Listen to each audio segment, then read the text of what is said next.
नमस्कार, आप सभी को इजी टेक अकेडमी के डिजिटल प्लेटफॉर्म पर आप सभी का स्वागत है। बात करते हैं विज्ञान के क्वेश्चनों की। आज का टॉपिक है तरंग।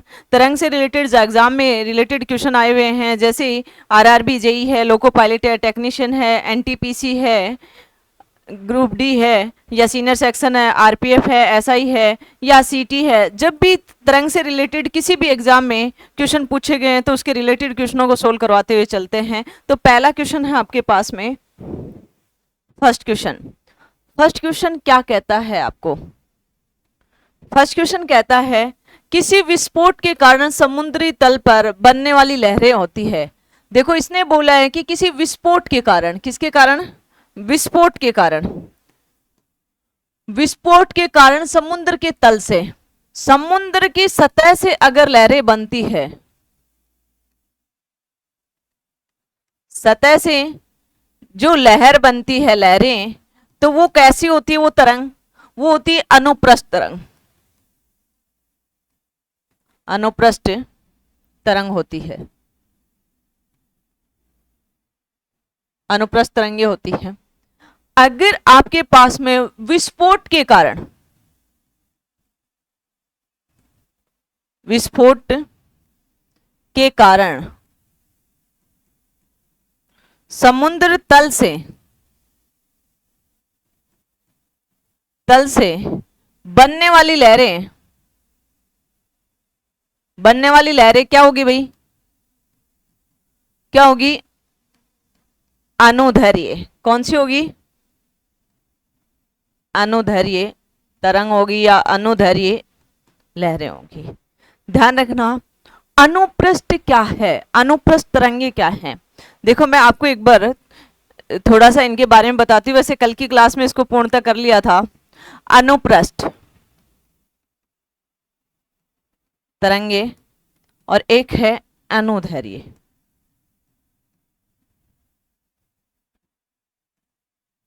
तरंगे। अनुप्रस्थ, देखो एक एग्जाम्पल देखो। मानो कि आपने एक सर्किल में या एक किसी कील वगैरह की रस्सी बांध दी और दूसरी साइड से आपने उसको पकड़ लिया और उस रस्सी को आपने हिलाया, तो वो क्या हो गया? यानी कि इस प्रकार से वो गति करती दिखाई देती है। मानो उस रस्सी पे आपने डॉट डॉट डॉट कर दिए, वो डॉट गति नहीं करते, क्या करती है? एनर्जी। क्या गति करती है? एनर्जी गति करती है। मोशन कौन करता है? उसकी एनर्जी करती है। लेकिन वो जो डॉट डॉट थे वो कण गति नहीं कर रहे, ठीक है? वो कण थे, वो क्या नहीं कर रहे? गति नहीं कर रहे। तो वो तरंगे कौन सी होती है? अनुप्रस्थ तरंगे। जैसे मानो कि हमारे पास में ये एक तरंग डायरेक्शन है, तरंग की दिशा है, और यहाँ पे हमने यहाँ पे पॉइंट कर दिया, उस रस्सी को बांध दिया। तो आप जब गति करेंगे तो ये डॉट कभी ऊपर मोशन करते हुए दिखाई देंगे, कभी नीचे, कभी ऊपर, कभी नीचे, यानी कि इस प्रकार की आपको गति होगी। यानी कि इस प्रकार की दोलन प्रकार की क्या होगी? गति होगी। और ये गति देखो एक दूसरे के, इसकी लहर है, तरंग की दिशा है, उसकी क्या है? परपेंडिकुलर है। तो अनुप्रस्थ तरंगे हमेशा क्या होती है? लंबवत होती है। क्या होती है? लंबवत होती है, ठीक है? अनुप्रस्थ तरंगे क्या होगी? हमेशा लंबवत होगी। दूसरी अगर हम बात करें अनुदैर्ध्य की, अनुदैर्ध्य तरंगे की बात करें तो जिस दिशा में, यानी कि ये तरंग की दिशा है, तरंग की दिशा है, तरंग डायरेक्शन है, तो जिस दिशा में ये कण है, जिस दिशा में जाएगा तो उसके समांतर गति करेगा वो कण, कभी आगे कभी पीछे, कभी आगे कभी पीछे। तो ये कौन सी है? अनुदैर्ध्य। अनुदैर्ध्य तरंगे, जैसे स्प्रिंग को खींचना, ये क्या है? अनुदैर्ध्य।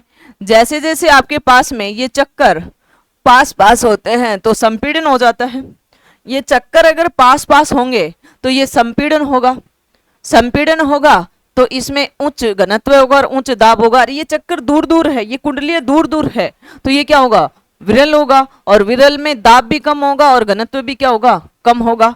अगली अगर हम बात करें कि अनुदैर्ध्य तरंगे, जैसे ध्वनि तरंगे है, ये कौन सी है? अनुदैर्ध्य तरंगे। और प्रकाश तरंगे कौन सी है? अनुप्रस्थ तरंगे। तो अगर हम बात करें इसका, तो इसका राइट आंसर कौन सा होगा? बी, अनुदैर्ध्य। अगर ये विस्फोट ना देके समुद्र की सतह से बोल देता तो आपके पास में अनुप्रस्थ हो जाती। तो अगला क्वेश्चन है इसके बाद में, अगला क्वेश्चन, निम्नलिखित में से कौन सी अनुप्रस्थ तरंग नहीं है? देखो प्रकाश तरंग अनुप्रस्थ है, रेडियो तरंग अनुप्रस्थ है, विद्युत चुंबकीय तरंग, ये तीनों कौन सी तरंगे हैं? अनुप्रस्थ है, अनुप्रस्थ तरंग है। लेकिन ध्वनि तरंग कैसी होती है? अनुदैर्घ्य तरंग होती है। ठीक, इसका राइट आंसर कौन सा होगा? डी इसका राइट आंसर होगा, क्योंकि उसने पूछा है कि अनुप्रस्थ तरंगे नहीं है। अनुप्रस्थ नहीं है तो कौन सी है? वो ध्वनि तरंगे हैं। जो अनुप्रस्थ नहीं है क्या है? अनुदैर्घ्य है। अगले क्वेश्चन की यदि हम बात करें तो अगला क्वेश्चन क्या कहता है? अगला क्वेश्चन कहता है किसी भी अनुदैर्घ्य तरंगे लगातार दो स्पीडन और दो लगातार विरलीकरण क्रियाओं के बीच की दूरी को क्या कहा जाता है? देखो ये मेरे पास में अनुदैर्घ्य तरंग है, लगातार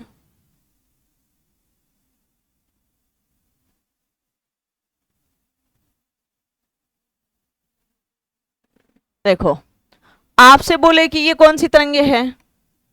अनुदैर्घ्य।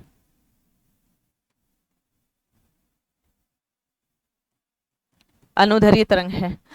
देखो ये जो कुंडली है ये पास पास है, तो यहां तक का भाग मैं क्या मानूं कि ये मेरे पास में क्या है? सबपीडियन। और ये जो मेरे पास में कुंडली है इसमें दूर दूर है, तो ये मेरे पास में मैं क्या मानूं? इसको कौन सा मानूं? विरलीकरण। ठीक है। अब इसने बोला कि दो संपीड़न और दो लगातार विरलीकरण, यानी ये दो संपीड़न और ये दो क्या है? विरलीकरण। ठीक है। क्रियाओं के बीच की दूरी को क्या कहते हैं? इनके बीच की दूरी को क्या कहोगे आप? इनके बीच की दूरी को तरंग दैर्घ्य कहोगे। तरंग दैर्घ्य कहोगे, यानी कि लैम्डा, वेवलेंथ कहोगे। यानी तो इसका राइट आंसर कौन सा रहेगा? तरंग दैर्घ्य, यानी कि सी इसका राइट आंसर रहेगा। अगला क्वेश्चन है आपके पास में। अगला क्वेश्चन क्या कहता है? निम्नलिखित में किन तरंगों में संपीड़न और विरल प्रतिक्रिया शामिल है? हमेशा ध्यान रखना ये अनुदैर्घ्य तरंगों में शामिल होता है, तो ए इसका राइट आंसर है, अनुदैर्घ्य तरंग। अगला क्वेश्चन की अगर हम बात करें तो अगला क्वेश्चन क्या है? आवर्ती और काल अवधि में क्या संबंध है? देखो यहाँ पे आवर्ती इसने म्यू ले लिया, यहाँ पे आवर्ती हम नॉर्मल पढ़ते हैं तो आवर्ती की जगह क्या ले लेते हैं? एफ ले लेते हैं या स्मॉल एन ले लेते हैं, लेकिन इसने यहाँ पे आवर्ती को क्या ले लिया? म्यू ले लिया। और ये काल अवधि बोल दो, काल अवधि बोल दो या आवर्त काल बोल दो या समय अंतराल बोल दो या टाइम पीरियड बोल दो, इसको इसने ले लिया कैपिटल टी से। तो इसने बोले इनमें क्या संबंध है? आपको पता है कि आवर्त काल के आवर्ती व्युत्क्रमानुपाती होती है 1/f और इसका मात्रक सेकंड होता है, लेकिन यहाँ f की जगह यहाँ इसने क्या ले लिया? म्यू ले लिया, तो ये इसका राइट आंसर रहेगा कौन सा? 1/μ, यानी कि डी इसका राइट आंसर रहेगा। डी इसका क्या रहेगा? राइट आंसर रहेगा। अगले क्वेश्चन की यदि हम बात करें तो अगला क्वेश्चन क्या कहता है? एक तरंग का वेग v, वेग आपके पास में v है और आवर्ती आपके पास में क्या है? f है। तरंग दैर्घ्य वेवलेंथ, तरंग दैर्घ्य लैम्डा है। तो आपसे पूछा गया है इनमें संबंध, तो देखो वेग बराबर में क्या होता है? वेग v बराबर में आवर्ती गुणा आवर्ती f गुणा तरंग दैर्घ्य वेवलेंथ, यानी कि लैम्डा। ठीक है, तो यहां पे v बराबर में क्या हो जाएगा? f lambda. तो इसका राइट आंसर कौन सा होगा? इसका राइट आंसर हो जाएगा डी, इसका राइट आंसर हो जाएगा, और इसका मात्रक मीटर पर सेकंड। ठीक है।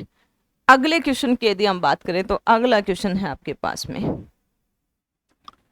तरंग लंबाई आमतौर से ग्रीन लेटर में, देखो एक बार तो तुम लंबाई इन सब के बारे में देखो भाई। ये मेरे पास में क्या है भाई?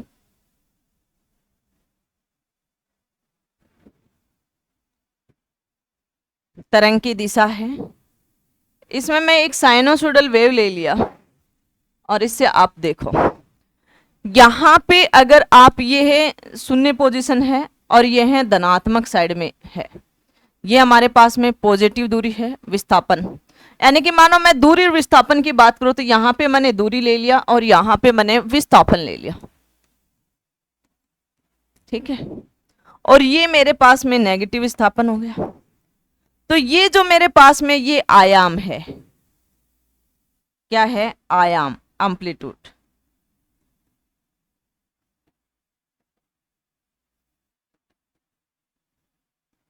ठीक है। अब बात आती है आपके पास में कि ये मेरे पास में ये जो है इसको मैं सरंग बोल दूं, और ये क्या है? सरंग है। और ये मेरे पास में क्या है? गर्त है। और ये भी मेरे पास में क्या है? गर्त है। तो देखो, सरंग से सरंग के बीच की दूरी क्या कहलाती है? लैम्डा, यानी कि तरंग दैर्घ्य। ये क्या है? तरंग दैर्घ्य, लैम्डा है, ठीक है। अब यदि मैं एक साइकिल कंप्लीट करूं, ये यहां से लेके यहां तक, तो यहां तक का क्या क्या कहलाएगा आपके पास में? आवर्तकाल, यानी कि कैपिटल टी कहलाता है, ठीक है। और ये कंपन की जो संख्या होती है आवर्तकाल में, वो क्या कहलाती है? आवर्ती कहलाती है। तो देखो यहाँ पे तरंग की लंबाई आमतौर के ग्रीन लेटर होता है, कौन होता है? लैम्डा होता है। किससे रिप्रेजेंट करोगे? लैम्डा से, यानी कि इसका सी इसका राइट आंसर है। सी इसका क्या है? राइट आंसर है। इससे रिलेटेड बहुत बार क्वेश्चन पूछे गए हैं। तो देखो अगले क्वेश्चन की अगर हम बात करें, निम्नलिखित में से कौन सा कथन ध्वनि तरंग और प्रकाश तरंग के बारे में सही बताता है? ये क्वेश्चन बहुत बार आया हुआ है, 2 से 3 बार तो डी ग्रुप में आया हुआ है, लोको पायलट में भी आया। ये का सेम क्वेश्चन है। देखो यहाँ पे आरआरबी ग्रुप डी 12, 12, 18 वाले में शिफ्ट सेकंड में आया है ये का ये क्वेश्चन। तो देखो दोनों अनुप्रस्थ होती नहीं। आपको पता है ध्वनि तरंगे कैसी होती है? अनुदैर्घ्य। ध्वनि तरंगे कैसी होंगी? अनुदैर्घ्य। और प्रकाश तरंगे कैसी होंगी?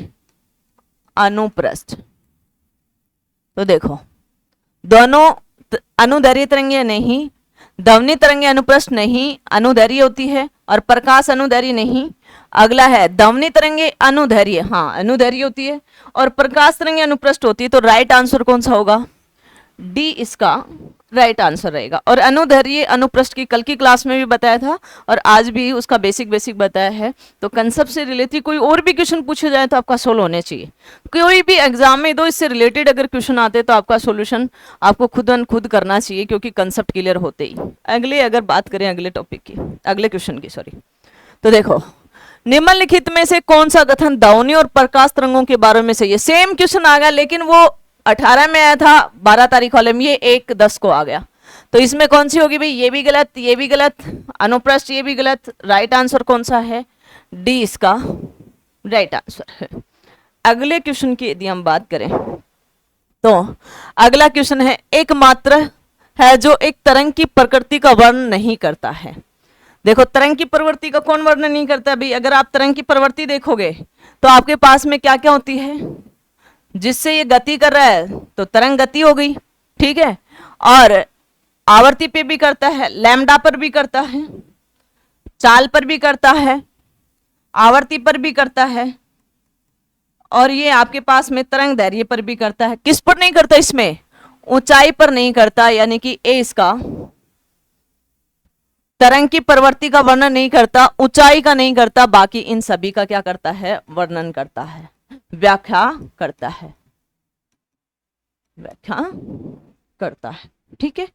अगले क्वेश्चन की यदि हम बात करें तो अगला क्वेश्चन है आपके पास में, यदि दिए गए वेग में किसी ध्वनि तरंग की आवृत्ति बढ़ा दी जाए तो उस तरंग के दैर्घ्य पर क्या प्रभाव पड़ेगा?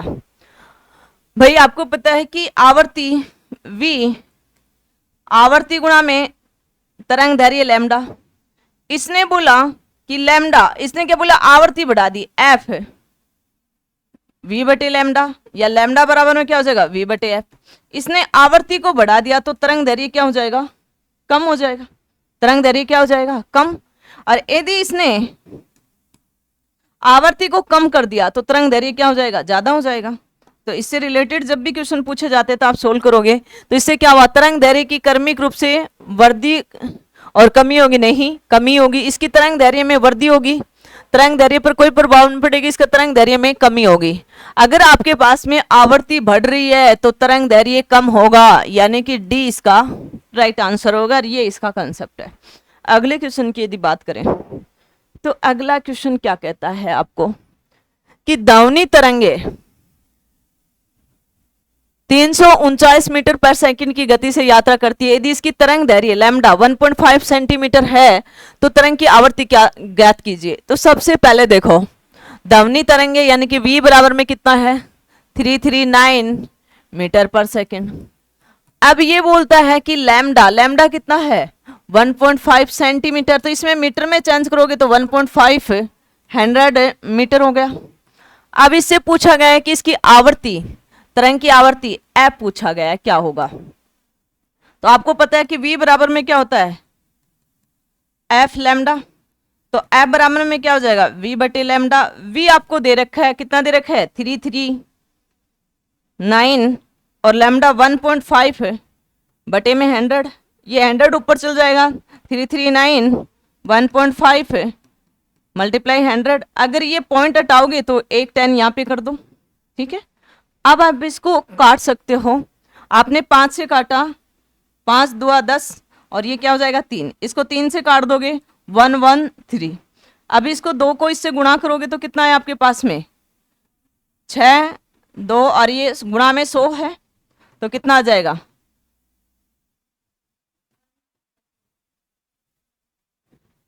आपके पास में राइट आंसर आ जाएगा 22600, यानी कि और यहाँ पे आवर्ती है तो ये हर्ज हो जाएगा।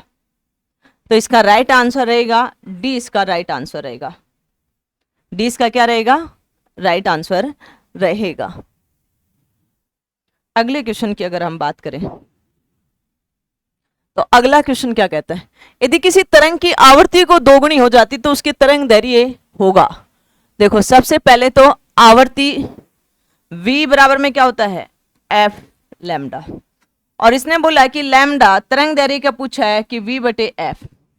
बोले कि यहां पे आवृत्ति को दुगुनी कर दी, आवृत्ति को क्या कर दिया 2f, लैम्डा की जगह क्या आ जाएगा भाई एफ डैश की जगह क्या कर दिया 2f कर दिया, ठीक है।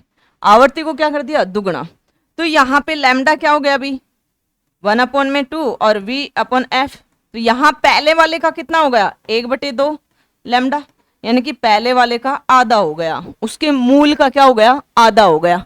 तो देखो मूल का 3 गुना मूल का 1/3 ना, तो 3 गुना ना 1/3, मूल का 2 गुना नहीं मूल का आधा, तो राइट आंसर डी इसका राइट आंसर है कि पहले वाले का क्या हो गया आधा हो गया। अगले क्वेश्चन की अगर हम बात करें तो अगला क्वेश्चन है आपके पास में, देखो यदि 2 कर्मिक शीर्षों के बीच की दूरी L है तो उसका तरंग दैर्घ्य व्यक्त कीजिए। देखो कर्मिक शीर्षों की दूरी, यानी कि इसने बोला कि ये 2 कर्मिक शीर्ष हैं, आपको पता है ये कर्मिक शीर्ष है ये, और यही हमारे पास में इसकी लंबाई L है, तो बोला कि तरंग दैर्घ्य, तो तरंग दैर्घ्य भी क्या हो जाएगा लैम्डा भी क्या हो जाएगा L हो जाएगा। तो इसका राइट आंसर क्या होगा, यानी कि किससे व्यक्त करोगे L से रिप्रेजेंट कर, L/2 नहीं, 2L नहीं, L/4 नहीं, L हो जाएगा, यानी कि डी इसका राइट आंसर रहेगा, ठीक है। अगले क्वेश्चन की अगर हम बात करें तो अगला क्वेश्चन कहता है रेडियो द्वारा उत्पादित ध्वनि से बढ़ता है। अगर जब भी तुम आयाम बढ़ाओगे, जब भी आप आयाम बढ़ाओगे तो उत्पादित ध्वनि क्या हो जाएगी रेडियो की बढ़ जाएगी। तो यहाँ पे राइट आंसर कौन सा होगा आयाम बढ़ने पर, ए इसका राइट आंसर रहेगा। अगले क्वेश्चन की यदि हम बात करें तो अगला क्वेश्चन है आपके पास में, किसी माध्यम में एक कण 2.5 सेकंड से 40 कंपन पूर्ण करता है तो तरंग की आवृत्ति होगी। देखो ये बोल रहा है कि जब हमने एक कंप्लीट साइकिल की बात कर रहे थे तो एक आवर्त की बात कर रहे थे, किसकी बात कर रहे थे एक आवर्त की। तो यहां पे आपके पास में टी दे दिया, आपके पास में 2.5 सेकंड, ये कितने का है आवर्त काल इतने का ही है, लेकिन अब ये कितना कंपन कर रहा है लगातार, यानी कि ये 40 कंपन तक है, 40 कंपन तक का है। तो यहां पे क्या हो जाएगी भी आवर्ती, यानी कि एफ बराबर में क्या होता था 1/t, जब अकेला था तो 1/t, लेकिन यहाँ पे कंपन कितने हैं 40 है, तो 40/t और t का मान रख दोगे तो 40/2.5 40 अपॉन में 2.5 पॉइंट को हटाओगे तो 1 दशमलव यहाँ पे, तो यहाँ पे आपके पास में क्या हो जाएगा, 25 चौके 100 और ये 4 कितना हो जाएगा भाई आपके पास में 4 गुणा 4 यानी कि 16 हर्ज हो जाएगी, 16 हर्ज हो जाएगा। तो इसका राइट आंसर ए इसका राइट आंसर होगा। यानी कि यहां से हमने ऐसे करके काट दिया 4 गुणा 100, ठीक है। आप इसको ऐसे काट सकते हो, ये 4 बार चला जाएगा, ठीक है। समझ में आ गई ये बातें। तो अगले क्वेश्चन की अगर बात करें, प्लीज चैनल को लाइक शेयर सब्सक्राइब करना और अपने दोस्तों से भी करवाना, फटाफट लाइक और शेयर सब्सक्राइब करना, ठीक है। अगला, तरंग, चाल, आयाम, तरंग दैर्घ्य, आवर्ती सभी को कहा जाता है। देखो तरंग है, कोई भी वेव है, चाल है, आयाम है, तरंग दैर्घ्य है और आवर्ती है। तो ये सभी को तरंग की विशेषता बताता है, तरंग के गुण धर्म बताता है, विशेषता बताता है, ठीक है। यानी कि ये सभी क्या बताता, तरंग के रासायनिक गुण नहीं, तरंग की विशेषता, यानी बी इसका राइट आंसर है और ये बाकी के आंसर नहीं है, यानी कि इसका राइट आंसर क्या रहेगा, बी। अगले क्वेश्चन की अगर बात करें, अगला क्वेश्चन है, तरंग का आयाम होता है। देखो तरंग का आयाम क्या होता है भाई, ये आपके पास में 0 है, ये आपके पास में पॉजिटिव, ये नेगेटिव। 0 से आप किस तरफ कर सकते हैं, मध्यम कण है ये कौन सा है, मध्यम कण है, मध्यम कण 0 पर है। इसके स्थान के किसी भी तरफ तय की गई अधिकतम दूरी, या तो आप इधर कर दो या आप इधर कर दो, अधिकतम तय की गई दूरी क्या कहलाएगा, आयाम कहलाएगा। क्या कहलाएगा, आयाम कहलाएगा। तो तरंग की एक समय अवधि में तरंग द्वारा तय की गई दूरी नहीं, माध्यम के कणों द्वारा मध्य स्थान की किसी तरफ से तय की गई अधिकतम दूरी, राइट आंसर बी है। 1 सेकंड में तरंग द्वारा तय की गई दूरी एक तरंग की लंबाई के बराबर नहीं, ये सभी गलत है, राइट आंसर कौन सा है, बी। तो राइट आंसर कौन सा है इसका, बी इसका राइट आंसर है। अगले क्वेश्चन की अगर हम बात करें, एक स्रोत तरंग से 0.3 सेकंड में 40 शिखर और 40 गर्त बनते हैं। देखो इसने बोला कि ये है ना 0.3 सेकंड में 40 शिखर 40 गर्त बनते हैं, ठीक है। ये है शिखर और ये है क्या है, गर्त। तो 40 ये बनते हैं और 40 गर्त बनते हैं। तो आपको पता है कि कंपन कितना हुआ, 40 का हुआ। और इसने बोला कि जो टी दे रखा है आवर्तकाल 0.3 सेकंड दे रखा है, तो इसने पूछा है इसकी आवर्ती एफ बराबर में 1/t। लेकिन 40 गर्त और 40 क्या बन रहे हैं आपके पास में, शिखर। तो आपके पास में क्या हो जाएगा, एफ बराबर में 40/t। टी का मान आप रख दोगे 40/0.3, ये पॉइंट को हटाओगे तो यहाँ 10 हो जाएगा, यहाँ पे 400 और अपॉन में 3, यहाँ इसका भाग दोगे तो 1 3 3 3 3 आगे चलता रहेगा, यानी कि हर्ट्ज।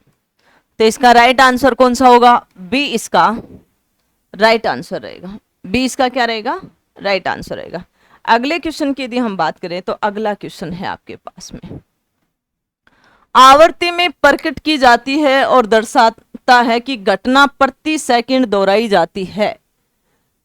भाई आवर्ती में प्रकट की जाती है और दर्शाई जाती है कि घटना बोल दो, कंपन बोल दो, प्रति सेकंड दोहराई जाती है, तो उसे क्या कहोगे आप, आवर्ती। यानी कि किसकी यूनिट है, घटना बोल दो इसको, प्रति सेकंड बोल, या आप इसको कंपन बोल सकते हो या प्रति सेकंड बोल सकते हो, ठीक है। इसी को क्या कहते हो, हर्ज कहते हो, हटर्ज कहते हो, क्या कहते हो। और ये आवर्ती यानी कि फ्रीक्वेंसी की ऐसा यूनिट है, ऐसा ही मात्रक भी है, हर्ज है। आपसे बोले कि 1000 कंपन बटे में सेकंड, तो आपके पास में क्या हो जाएगा, 1000 हर्ट्ज, यानी कि 1 किलो हर्ट्ज, ठीक है। अगली अगर आपसे बात करें कि ओम मात्रक है प्रतिरोध का, अगला प्रतिघात का, प्रतिबाधा का, ओम किस किस का मात्रक है? प्रतिरोध, प्रतिघात, प्रतिबाधा, यानी कि रेजिस्टेंस, रिएक्टेंस, इंपिडेंस। अगला एम्पियर है विद्युत धारा का। डेसिमल है ध्वनि तीव्रता का। और हर्ट्ज है आपके पास में आवर्ती का। तो इसका राइट आंसर डी, इसका राइट आंसर है। डी इसका क्या है? Right answer. तो प्लीज चैनल को लाइक शेयर सब्सक्राइब करना। जय हिंद, जय भारत।